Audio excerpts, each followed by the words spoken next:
आपकी जिंदगी इस बात पर निर्भर करती है कि आपने अपनी पर्सनल लाइफ से खुदा के नाम को कितनी महिमा दी, या आपने अपनी जिंदगी में ऐसे कुकर्म किए हैं कि परमेश्वर के नाम को निंदा जा रहा है, कि आपने अपनी जिंदगी में ऐसे काम किए हैं कि परमेश्वर के नाम को महिमा मिल रही है। परमेश्वर ने कहा तुम्हारे भले कामों को देखकर लोग तुम्हारे पिता की जो स्वर्ग में है लोग बढ़ाई करें।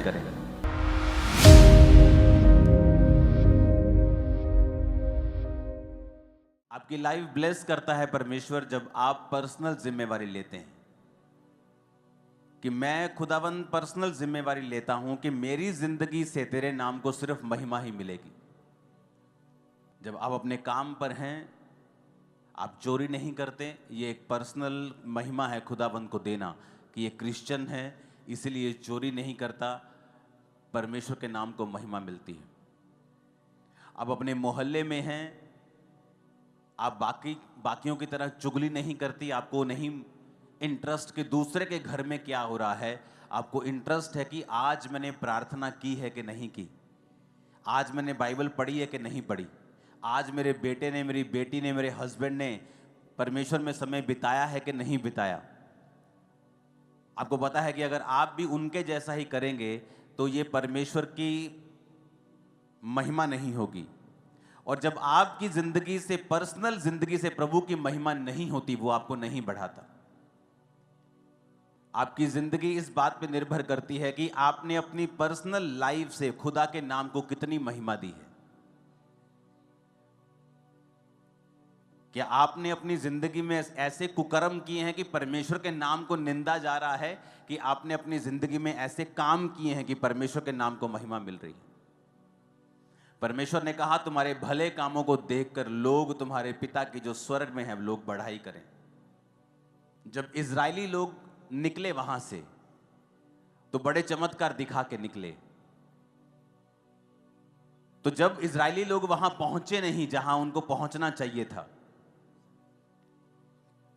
तो आप जानते हैं लोगों ने क्या कहा? लोगों ने परमेश्वर के नाम को निंदा दी। परमेश्वर ने कहा इनका परमेश्वर तो बड़ी बड़ी बातें करके इनको यहां से ले गया था, लेकिन वहां नहीं पहुंचाया जहां इन्हें पहुंचाने का वायदा परमेश्वर ने किया था।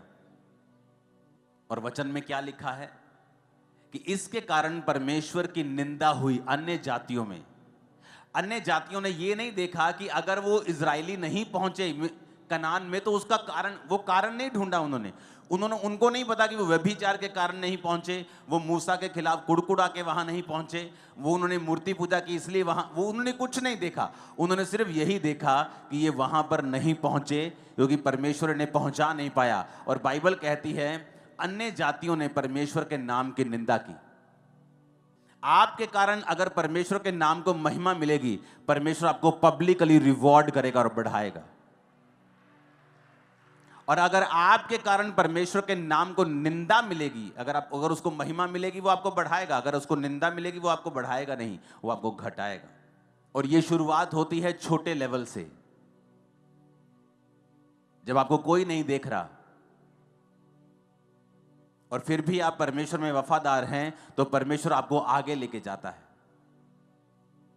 उस चोरी को, उस व्यभिचार को कोई नहीं देख रहा, किसी को मालूम नहीं होगा, लेकिन परमेश्वर को मालूम होगा, जो बढ़ाने और घटाने वाला परमेश्वर है, जो ये कहता है मैं ही मरहम लगाता हूं, मैं ही घायल करता हूं, मैं ही पट्टी बांधता हूं, मैं ही मारता हूं, मैं ही जिलाता हूं।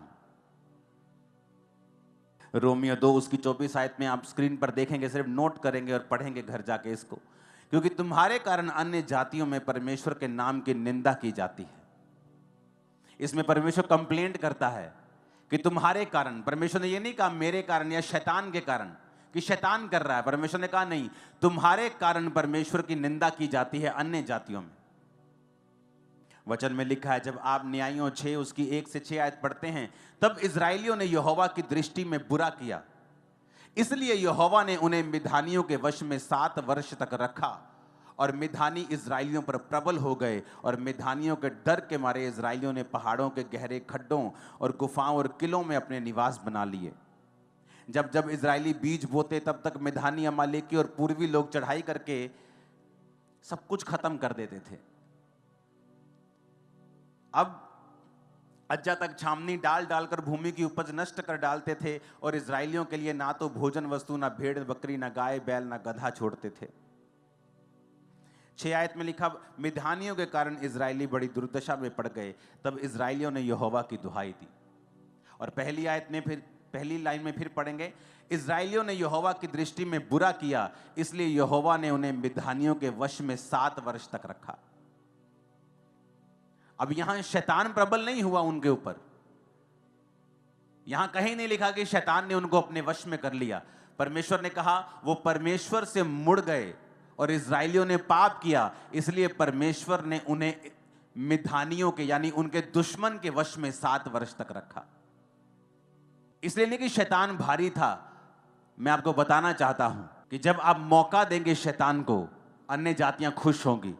नहीं तो अन्य जातियों के पास 0.11%, 0.0001% भी पावर नहीं है आपके ऊपर रेन करने की, आपके ऊपर चढ़ने की। मैं आपको बताता हूं, आप परमेश्वर के दास और दासियां हैं, उसके बेटे और बेटे, किसी की औकात नहीं है आपको छू जाए, मैं आपको बता रहा हूं। लेकिन वचन कहता है तुमने शैतान को मौका दिया, तुमने वो किया जो बाइबल के खिलाफ था। और बाइबल कहती है इसके कारण अन्य जातियों ने परमेश्वर के नाम की निंदा की। उन्होंने ये नहीं कहा ये व्यक्ति बुरा है, उन्होंने कहा नहीं, पूरी क्रिश्चियनिटी बुरी है। और जब आप परमेश्वर के नाम को नीचा करेंगे, परमेश्वर आपको और नीचा करेगा। आप उसके नाम को ऊंचा करेंगे, परमेश्वर आपको ऊंचा करेगा। सब कुछ आपके हाथ में है। तब क्या हुआ? 7 आयत में लिखा है, न्यायियों 10 उसकी 6 से 10 जब आप पढ़ते हैं, 6 में लिखा, जब इजरायलियों ने यहोवा की दृष्टि में फिर बुरा किया, तो 7 आयत में लिखा, यहोवा का क्रोध इजराइल पर भड़का और उन्हें पलिश्तियों और अमोनियों के अधीन कर दिया। पूरी बाइबल आप पढ़ के देखो, जब जब इजरायलियों ने बुरा किया, परमेश्वर ने उन्हें दुश्मन के वश में कर दिया। एक सताव होता है आपको बढ़ाने के लिए होता है, एक होता है कि आप अपनी गलतियों की वजह से उस चीज में पड़ते हैं। और यहां पर अगर आप बाइबल में पूरी बाइबल को ध्यान से पढ़ेंगे तो वचन में लिखा है कि हमेशा इजरायली फंसते थे अपने पाप के कारण, और फिर परमेश्वर की दुहाई देते थे, परमेश्वर उन्हें फिर छुड़ाता था, फिर वो परमेश्वर में बिगड़ जाते थे, फिर वो दुश्मन के वश में चले जाते थे, फिर परमेश्वर की दुहाई देते थे और फिर परमेश्वर ने छुड़ाता था। ऐसा चलता रहा कितने 100 सालों तक। जबकि ऐसा करने के लिए आप नहीं बुलाए गए हैं, आप बुलाए गए हैं, बाइबल कहती है, परमेश्वर के गुणों को दिखाने के लिए, परमेश्वर की ग्लोरी को दिखाने के लिए, उसके गुणों को दिखाने के लिए, उसकी पावर को दिखाने के लिए। आपके बच्चे बेस्ट पोजीशंस के ऊपर होंगे और उसकी ग्लोरी होगी। मैं आपको बता रहा हूं, आप जब खुदा के साथ वफादार होंगे, जहां दूसरे लोगों के बच्चे नहीं पहुंच पाए, आपके बच्चे उससे भी अधिक बड़ी पोजीशन में होंगे, जबकि आप फाइनेंशियली उनसे कहीं नीचे थे। मैं आपको बता रहा हूं, परमेश्वर दिखाएगा आपको कि उसने आपको चुना है। और अगर आप उसकी महिमा करेंगे, अगर आप परमेश्वर के नाम को ऊंचा करेंगे, अगर आप पर्सनल जिम्मेवारी के साथ परमेश्वर के नाम की महिमा करेंगे, वो आपको बढ़ाएगा। बाइबल कहती है सैमसन को भी इसीलिए चुना गया था, एक माइटी मैन ऑफ गॉड, जिसे चुना गया परमेश्वर ने पलिश्तियों के हाथ से इजरायलियों को छुड़ाने के लिए। पर वचन कहता है उसकी एक कमी थी, औरतों के पास जाना, वैश्याओं के पास जाना, उसकी कमी थी। और वचन कहता है उस कमी के कारण उसने अपना भेद औरत को बताया, उसने उसके सारे बालों को जिसमें उसकी पावर थी काट दिया। और जब फिर पलिश्ती उस पर कब्जा करने के लिए आए, उसने सोचा अभी भी मैं ऐसे लटों को झटकाऊंगा और ऐसे ही परमेश्वर का आत्मा उस पर उतरेगा। तो वचन कहता है आत्मा उतरा नहीं, और उसने सैमसन को वश में करके उसकी आंखों को नोच लिया। वो सैमसन जो उनका मजाक उड़ाता था, अब वो लोग सैमसन का मजाक उड़ाने लगे। कारण क्या था? शैतान। अरे शैतान तो लोगों को छू भी नहीं सकता, हम लोगों को शैतान तो टच भी नहीं कर सकता। बाइबल कहती है वो तो हमारे पांव की जूती के नीचे है। हमें लताड़ने का परमेश्वर ने अधिकार दिया है, डांटने का अधिकार दिया है, निकालने का अधिकार दिया है। शैतान आपकी लाइफ में कुछ नहीं कर सकता। लेकिन यहां पर सैमसन ने मौका दिया, और वचन कहता है उसके बाद सैमसन की बेइज्जती हुई। सैमसन की सारी चीजें जो उनके खिलाफ चलनी चाहिए थी, अब सैमसन के खिलाफ चल रही थी। पाप के जो परिणाम है वो भयानक है हमेशा। इसलिए कलीसिया को बताया जाता है, उस समय कलीसिया को गुस्सा लगता है, लोगों को गुस्सा लगता है, लेकिन उनको बताया जाता है कि जो तुम कर रहे हो इसका परिणाम भयानक है, इसका परिणाम अच्छा नहीं है। तो हमें अभी सुधर जाना चाहिए ताकि बाद में अन्य जातियों में भी परमेश्वर के नाम की निंदा ना हो। लास्ट अगस्त जो निकला, मेरे 20 साल परमेश्वर में पूरे हुए। और एक बात मैं अपनी आत्मा में मैं जानता था कि मेरा एक सेकंड साइकिल अब शुरू होगा। जिस तरह से पहले साल 2004 में हुआ था, उसी तरह की कुछ ऐसी चीजों को मैं फेस कर रहा था 2024 के अगस्त से। मुझे मालूम था कि ये शारीरिक नहीं है, ये स्पिरिचुअल है। मुझे मालूम था कि ये वही फाइट शैतान मुझे देने की कोशिश कर रहा है जो मुझे 2004 में फील होती थी। मैं पहले वाले स्थान में चला गया, 2004 वाले स्थान में, जब चारों ओर फाइट्स थी। लेकिन मैं आपको बता रहा हूं, उन दिनों में प्रार्थना से, फास्टिंग से, फिर वही चीजें, फिर वही प्रार्थना, फिर उसी तरह, मैं नहीं जानता अपनी लाइफ में 2004 में जब मैं परमेश्वर में आया और जब मैं परमेश्वर की प्रेजेंस में जाता था तो मेरे हमेशा आंसू निकलते थे। हमेशा, अगर मैं परमेश्वर की प्रेजेंस में 10 बार जा रहा हूं तो 10 बार मेरे आंसू निकलते थे। वो मेरी लाइफ की सिचुएशन ऐसी थी। और वही चीज मैंने महसूस की 2024 में कि जब भी मैं परमेश्वर की प्रेजेंस में जा रहा हूं, मैं अजीब तरीके के साथ परमेश्वर के सामने दुहाई दे रहा हूं। लेकिन खुदाबंद जब आपको ऐसी परीक्षाओं में डालता है, वो एक्चुअली आपको बढ़ाने के लिए होती हैं। जब मैं इस बार वापसी आ रहा था मेलबर्न से दिल्ली की फ्लाइट में, तो मुझे नींद नहीं आ रही थी। मुझे मालूम था मुझे नींद नहीं आएगी। ये 12 घंटे की फ्लाइट में मैं 9 घंटे प्रेयर में था। जाते वक्त अलग था माहौल, लेकिन आते वक्त मैं टोटल प्रार्थना में था। तो जब मैं प्रेयर कर रहा था तो परमेश्वर ने मुझे विजन्स देने स्टार्ट किए। और मैं आपको बताऊंगा आने वाले समय में जो खुदा ने विजन दिया है वो इतना ग्लोरियस है और इतना महान है। और इस चर्च को, इस सेवकाई को, और इस विजन को और इस मिशन को परमेश्वर वहां जाके खड़ा कर देगा जहां पर बड़े बड़े मिशंस को आप देखते हो, उनकी कैटेगरी में परमेश्वर हमें खड़ा करने वाला है। मैं आपको बता रहा हूं, क्योंकि वो चीजें मैंने निकाल ली, वो समय मैंने निकाल लिया प्रार्थना में, उपवास में, आंसुओं के साथ प्रार्थना करते हुए। मुझे मालूम था कि जिस चीज से मैं गुजर रहा हूं, मैंने कोई गलत काम नहीं किया, लेकिन मैं निकल रहा हूं। लेकिन जब परमेश्वर ने मुझे विजन देना स्टार्ट किया, मुझे बताना स्टार्ट किया, और मैं प्रार्थना में था, और इसलिए नहीं कि परमेश्वर क्यों हो रहा है, कैसे हो रहा है, मैं ऐसे कभी प्रार्थना नहीं, बस जस्ट परमेश्वर की प्रेजेंस में आप बाइबल पढ़ रहे हैं, आप प्रार्थना कर रहे हैं, और परमेश्वर ने सारी चीजों को जाहिर करना शुरू किया।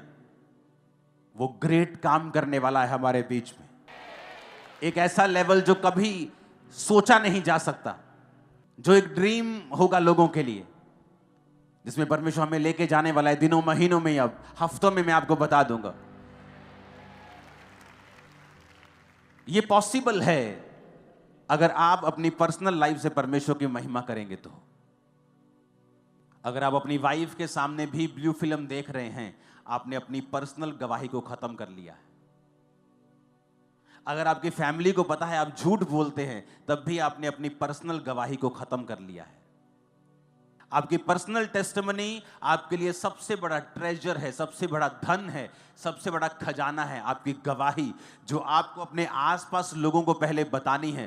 पहले आपके लोकल लोगों को आपकी गवाही मालूम होगी, फिर आपके मोहल्ले को, फिर आपके नगर को, आपके देश को, आपके पूरे वर्ल्ड को फिर आपकी टेस्टिमनी मालूम होगी। लेकिन शुरुआत आपके घर से होगी, आपके आसपास के लोगों से होगी कि आप कैसे हैं। हो सकता है कई साल आपकी सिचुएशन चेंज ना हो और परमेश्वर ये चेक करे कि आप कैसे हैं। जो विजन, जो मिशन परमेश्वर ने आपको दिया है, कि आप उसको संभाल पाएंगे, कि आप उसके काबिल हैं, वो आपको परखेगा कई तरीकों के साथ। और मैं लोगों को एक मैसेज देना चाहता हूं जो परमेश्वर ने आज अभी इस मीटिंग में आने से पहले मुझे दिया है। जिन लोगों को लगता है कि परमेश्वर के नाम को ऐसा बोला जा रहा है किसी व्यक्ति के कारण या किसी के कारण, उनको एक वचन जो परमेश्वर ने मुझे दिया मैं आपको देना चाहता हूं। यहोजकेल 36 उसकी 23 हम सब पढ़ेंगे भी, सब स्क्रीन पर भी देखेंगे, सब बाइबल की ओर भी देखेंगे अगर बाइबल आपके पास है तो। परमेश्वर कहता है, मैं अपने बड़े नाम को पवित्र ठहराऊंगा, जो जातियों में अपवित्र ठहराया गया, जिसे तुमने उनके बीच अपवित्र किया, और जब मैं उनकी दृष्टि में तुम्हारे बीच पवित्र ठहरूंगा, तब वे जातियां जान लेंगी कि मैं यहोवा हूं। परमेश्वर यहोवा की यही वाणी है। परमेश्वर की आत्मा ने कहा, आने वाले दिनों में ऐसे कार्य होंगे, ऐसे काम होंगे कि ये पूरी जातियां परमेश्वर को पवित्र ठहराने लग जाएंगी, और खुदा अपने आप को खुद पवित्र ठहराएगा, और क्रिश्चियनिटी की नाम की बल्ले बल्ले होगी और ऊंचाई आप देखेंगे। इसके और आमीन ऊंचा चाहिए चर्च। अगर किसी दुष्ट की वजह से क्रिश्चियनिटी के नाम को बदनामी मिलती है तो परमेश्वर कहता मैं अपने नाम को खुद पवित्र ठहराऊंगा। आने वाले समय में आप देखोगे खुदा के नाम को इसी जगहों के ऊपर ऊंचा होते हुए, और ये मेरा नहीं, ये खुदा का वचन है आप लोगों के लिए और पंजाब की कलीसिया के लिए और इंडिया की कलीसिया के लिए और दूर सब देशों की कलीसिया के लिए। वो अपने नाम को पवित्र ठहराएगा और उसे किसी टीवी चैनल की जरूरत नहीं है अपने नाम को पवित्र ठहराने के लिए। जब वो काम करने पे आएगा वो ऐसा करेगा लोग देखते रह जाएंगे। और परमेश्वर कहता है जातियां जान लेंगी कि मैं यहोवा हूं। हालेलुया। परमेश्वर हमें एग्जाम्पल्स देता है किस तरह से हमें चलना है और किस तरह से नहीं चलना है। इसलिए बाइबल में जब भी आप देखेंगे तो परमेश्वर के जो लोग थे उनकी गलती को छुपाया नहीं गया है। यह नहीं कि अगर दाऊद ने व्यभिचार किया तो उसकी गलती को छुपा दिया कि दाऊद ने नहीं किया। परमेश्वर ने बताया कि दाऊद ने व्यभिचार किया और उसकी वजह से दाऊद को मुसीबतें सहनी पड़ी, उसके घर में तलवार चली, दाऊद को फिर नंगे पांव वहीं भागना पड़ा जहां से उसने शुरुआत की थी। दाऊद ने कहां से शुरुआत की थी? उन्हीं पहाड़ों में जहां वो अपने पिता की थोड़ी सी भेड़ बकरियों को चराता था, नंगे पांव रहता था, धूप में, पाले में, औस में रहता था। और जब उसने पाप किया राजा बनने के बाद उसी पहाड़ में उसी नंगे पांव उसको भागना पड़ा और लोग कहते थे ओछा ओछा। और लोगों को मौका मिला दाऊद को निंदा करने का। और वचन क्या कहता है?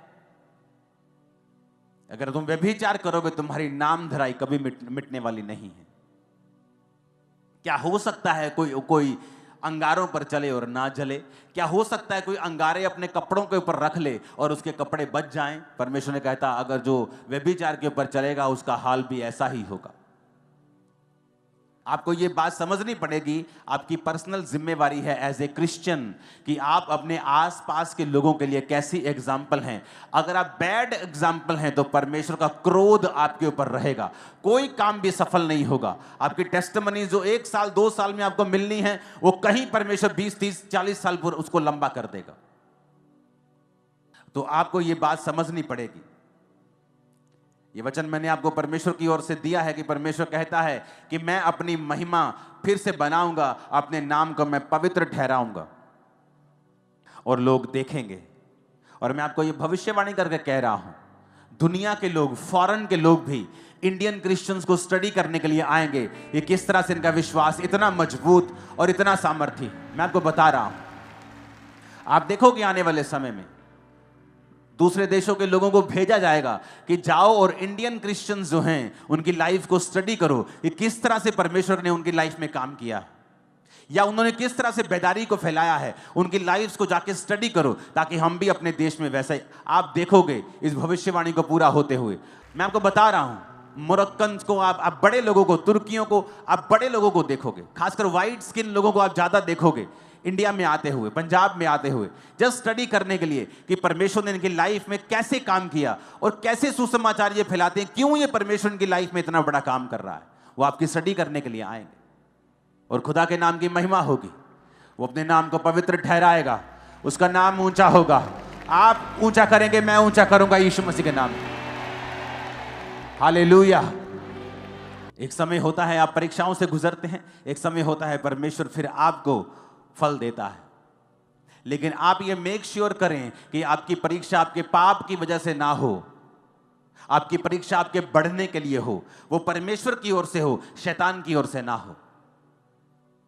अपने मन से बात करो धीरे धीरे शब्दों में कि आज से मैं परमेश्वर की जिम्मेवारी लूंगा और मैं खुदा के नाम को महिमा दूंगा। एक भी कर्म नहीं ऐसा करूंगा कि परमेश्वर के नाम को निंदा मिले। मैं और मेरा घराना हम मिलकर परमेश्वर की सेवा करेंगे। आमीन। ऊंचा ये आशीष हमारी है। हालेलुया। तैयार हो खुदावंद की महिमा करने के लिए? पर्सनल जिम्मेवारी है आपकी लाइफ पर, परमेश्वर आपको देख रहा है। आपका जो मन है वो परमेश्वर से लगा होना चाहिए। अगर आपका मन प्रभु से लगा हुआ है, जब आप चर्च में नहीं हैं या फायर एटमॉस्फेयर में नहीं हैं, आप वर्शिप के माहौल में नहीं है, जस्ट अपने वर्क प्लेस पे हैं, कहीं घूम रहे हैं, कहीं जा रहे हैं, अगर आपके मन में हमेशा परमेश्वर के साथ आप जुड़े हुए हैं, आपको मालूम होगा क्या गलत है और क्या सही है। मुझे ये नहीं करना है, मुझे ये करना है। बाइबल कहती है जब आप पाप करते हैं छोटा सा, आपका विवेक निर्बल हो जाता है। क्या हो जाता है? कमजोर हो जाता है। आप छोटे छोटे पाप करते हैं ना, और ऐसे पाप करते हैं आपको मालूम होता है कि ये पाप है, धीरे धीरे वो पाप आपकी लाइफ में रेगुलर हो जाता है। अगर आपके शरीर को थकावट हो जाए एक दिन तो बहुत महसूस होती है, लेकिन जब लगातार वो चलती जाती है आप हैबिचुअल हो जाते हैं कि ये प्रॉब्लम आपकी लाइफ में है। जब एक व्यक्ति छोटे छोटे पाप करता है, आंखों का पाप, व्यभिचार, कुछ मोबाइल पे देख लिया, कुछ गलत काम कर लिया, उसका विवेक निर्बल हो जाता है। जब आप निर्बल हो जाते हैं, तब अगर आप अपनी निर्बलता का इलाज ना करें तो आप मर जाते हैं। और जब विवेक मर जाता है, मैं आपको बता रहा हूं, वो अगर वो पाप भी करेगा उसका विवेक उसे दोषी नहीं ठहराता। पता है क्यों? क्योंकि उसका विवेक मरा हुआ है। एक मरा हुआ बंदा इल्जाम नहीं लगा सकता।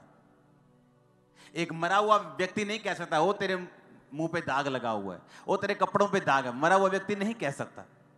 जब पाप कर करके विवेक को खत्म ही कर लिया, विवेक मार ही लिया, तो विवेक दोषी क्यों ठहराएगा फिर आपको? फिर विवेक आपको दोषी नहीं ठहराएगा, क्योंकि आपका विवेक तो मरा हुआ है। अगर मरा हुआ ना होता तो इतने बड़े बड़े आप काम ना करते। कितने मेरी बातों को समझ रहे हैं? आप प्रभु में सही चल रहे होते हैं, आप कुछ गलत करते हैं, हल्का सा भी आपके अंदर गिल्टी की भावना आती है। कितने मेरी बात को समझ रहे हैं? चाहे आप थोड़ा सा डांट भी नहीं किसी, आपके अंदर गिल्टी की भावना आती है, गिल्टी फील होता है। लेकिन कईयों को नहीं होता है। क्यों? क्योंकि वो अपने विवेक को निर्बल कर करके विवेक को मार चुके हैं, डेड कर चुके हैं, डेथ हो गई है विवेक की।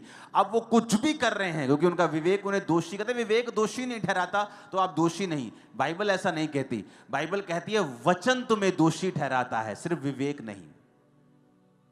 अगर वचन तुम्हें दोषी ठहराता है तो तुम दोषी हो। अगर तुम्हारा विवेक मर ही चुका है तो वो तुम्हें दोषी कैसे ठहराएगा? क्योंकि तुमने उसे खत्म कर दिया है पाप कर करके।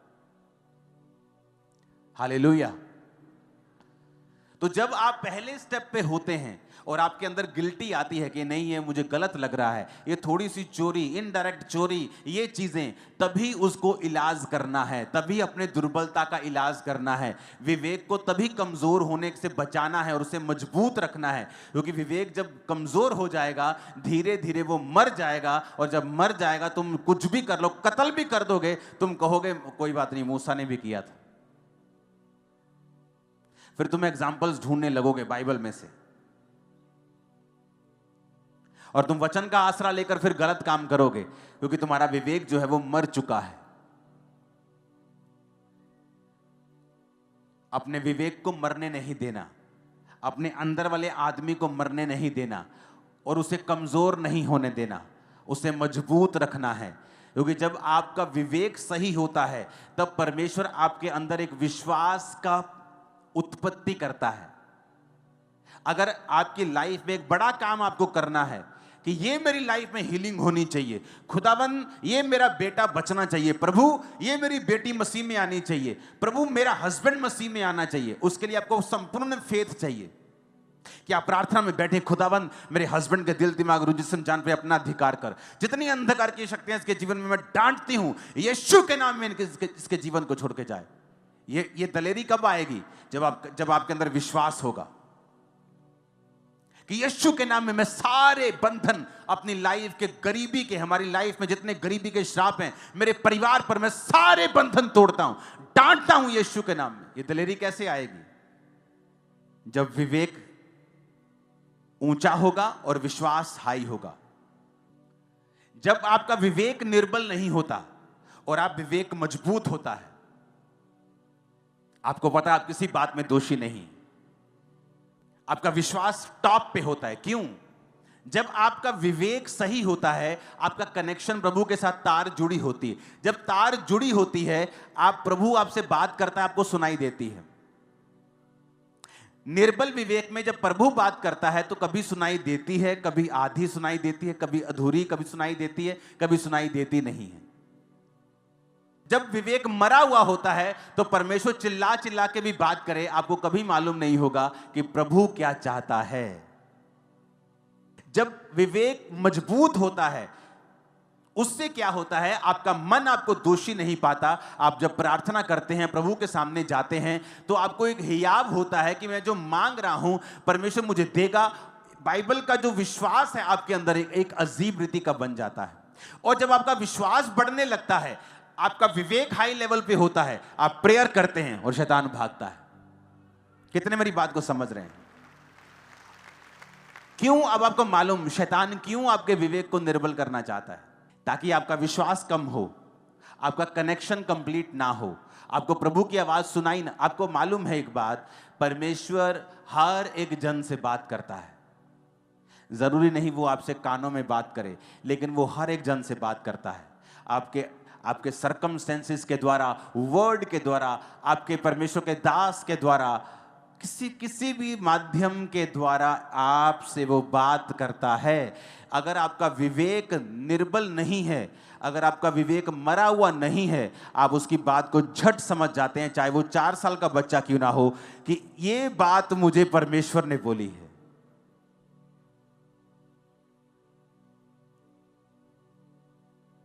हो सकता है आप बीमार हो क्योंकि आप ज्यादा पानी ना पीते हो, कम पानी पी रहे हो, आपकी बॉडी में पानी की कमी हो। और एक 4 साल का बच्चा आपको बोले, मम्मा रोज पानी पिया करो, ज्यादा पानी पिया करो, और आपको नहीं मालूम वो प्रभु ने बात की है आपसे। क्योंकि आपका विवेक अगर मजबूत है तो परमेश्वर पत्थर को भी इस्तेमाल कर सकता है, बच्चे को भी कर सकता है, आपके दास को कर सकता है। वो किसी भी चीज को आपको बताने के लिए और बढ़ाने के लिए इस्तेमाल कर सकता है। कितने मेरी बात को समझ रहे हैं? और शैतान क्या करता है, वो आपको एक छोटा सा पाप देके आपके विवेक को निर्बल करता है और मार देता है, ताकि प्रभु चाहे चिल्लाए भी आपको कभी समझ नहीं आएगी प्रभु क्या चाहता है। अपने विवेक को जीवित रखें और फिर देखें ये जर्नी कितनी एक्साइटमेंट से भरी हुई है, आशीषों से भरी हुई है। सताव है लेकिन बरकतें बहुत बड़ी हैं। परीक्षा है लेकिन महिमा परीक्षा से कहीं अधिक बड़ी है। और सबसे बड़ी बात, अनंत जीवन कहीं अधिक बड़ा है। जहां इस देश के, दुनिया के बड़े बड़े राजे वहां पहुंच नहीं पाएंगे, बड़ी बड़ी पदवियों के ऊपर बैठने वाले उस अनंत जीवन तक नहीं पहुंच पाएंगे जहां आप और मैं पहुंच पाएंगे। हालेलुया। अपने पड़ोसी को बोलो, अपने अंदर वाले आदमी को, औरतें बोले अपनी अंदर वाली औरत को मरने नहीं देना है, कमजोर नहीं होने देना है, अपने विवेक को जीवित रखना है, मजबूत रखना है। ऊंची आवाज में आमीन खड़काओ जरा, ऊंची आवाज। हालेलुया। तो आपको यह बात समझनी पड़ेगी कि आपके ऊपर एक पर्सनल जिम्मेवारी है परमेश्वर का नाम महिमा देने की, उसके नाम को फैलाने की। आप फेल नहीं हो सकते। बाइबल बहुत सख्त है, उसमें तो लिखा है जो परमेश्वर की सेवा करने वाला है वो निंदा से परे होना चाहिए, उसका आंचल साफ होना चाहिए, नहीं तो वो पास्टर की कुर्सी पर नहीं बैठ सकता है। वचन तो इतना सख्त है कि आप सोच भी नहीं सकते। कई मामलों में आपको परमेश्वर में चलना होगा, बढ़ना होगा। दुनिया में क्या हो रहा है, लोग क्या कर रहे हैं, भूल जाओ, अपनी लाइफ देखो आपको क्या करना है। दुनिया के साथ क्या हो रहा है, लगातार फोन पे जुड़े रहते हो तुम लोग, छोड़ दो, अपनी लाइफ को चेक करो। क्योंकि शैतान किसी का सगा नहीं है, अगर वो एक के साथ कर सकता है दूसरे के साथ भी कर सकता है। अपने आप को चेक करो, अपने आप को बढ़ाओ, अपने परिवार का ध्यान रखो, अपनी स्पिरिचुअल लाइफ का ध्यान रखो, अपनी संगति का ध्यान रखो, मुझे क्या करना है। हालेलुया। परमेश्वर के गहरे वेदों को परमेश्वर के दास के द्वारा जानने के लिए और ऐसी और नई वीडियोस को देखने के लिए हमारे YouTube चैनल को सब्सक्राइब करें और साथ में बेल आइकन को प्रेस करें, ताकि ऐसी और नई वीडियोस की नोटिफिकेशन सबसे पहले आप तक पहुंच सके। जुड़े रहें परमेश्वर की हजूरी के साथ। God bless.